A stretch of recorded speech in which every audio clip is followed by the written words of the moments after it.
Okay, so I've had my Nano Cortex for about 3 months now, and overall I can say I'm really happy with it. I'm very impressed with kind of how it sounds and the capabilities. There's some things that I'd like to see added and changed, in some of the videos I've done comparing with the Tonex.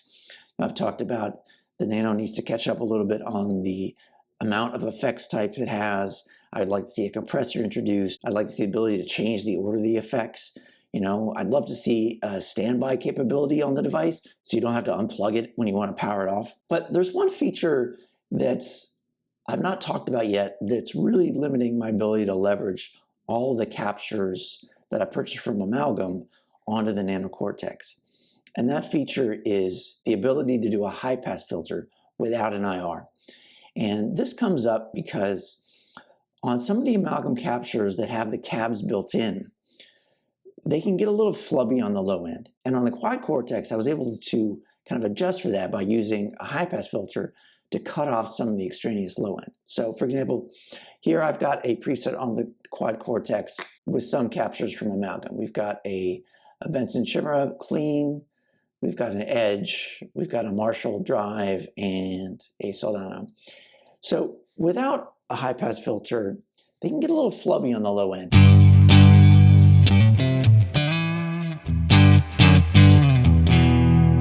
The clean isn't super noticeable, but as you start adding more gain,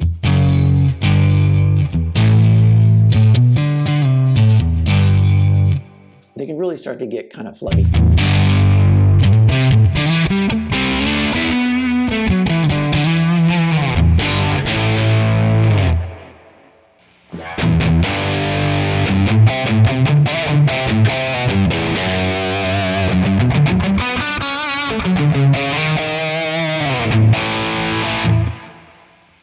So they don't sound bad, but that low end is just getting a little messy for my taste. So what I like to do is use a high-pass filter, usually somewhere around 80 to 120 hertz. So we put it just at, say, 100 hertz. And let's go ahead and go to the Marshall. So maybe a little bit more than that.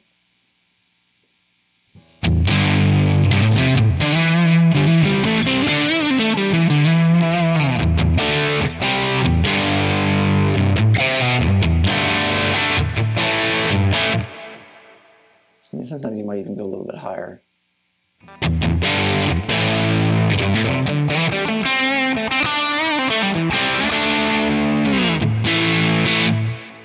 And of course you can adjust the slope.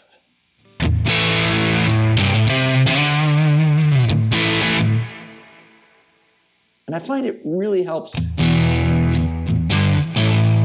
clean up some of that low end.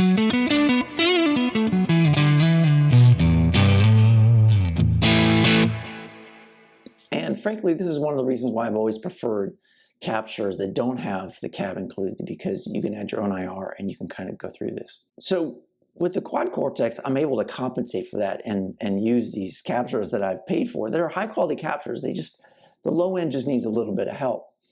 But the problem is, if we switch over to the Nano Cortex, I've got the same captures here.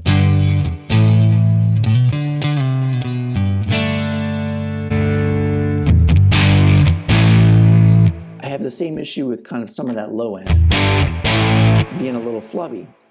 But on the Nano Cortex, there's no ability to do a high-pass filter unless you're using an IR. If you turn on an IR, then there's the ability to use a high-pass filter.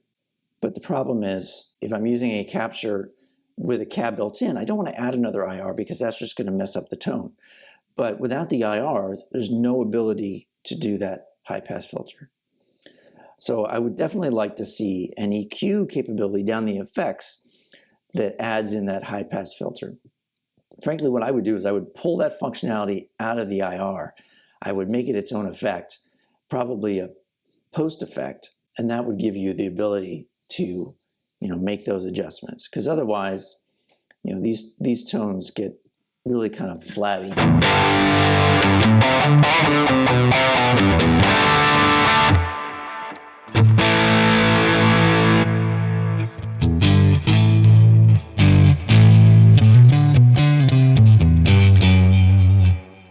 So this is really one area that I wish Neural would address and add in its capabilities, because I think this ability to put a high-pass filter, and frankly a low-pass filter as well, can be critical to making the captures sound their best. And without it, I think you're so much at the mercy of whoever created the capture. Like I said, these are captures from a pack that I paid for from Amalgam. Amalgam makes super high quality captures, but even there, some of their captures, you need to tweak a little bit to get them to sound right for kind of your guitar and things like that. And I find that this ability to do a high pass filter is critical if these captures have cabs built in. So I really hope, in addition to all the other things we talk about, that Neural will look at putting in the dedicated EQ capability as an effect so that we can make these adjustments outside of using an IR. Otherwise, I have a whole bunch of capture packs from Amalgam that I can't really use on the Nano Cortex. So let me know in the comments below whether you kind of rely on this capability as much as I do on the Quad Cortex, and whether you'd like to see it on the Nano Cortex. And as always, thanks for watching.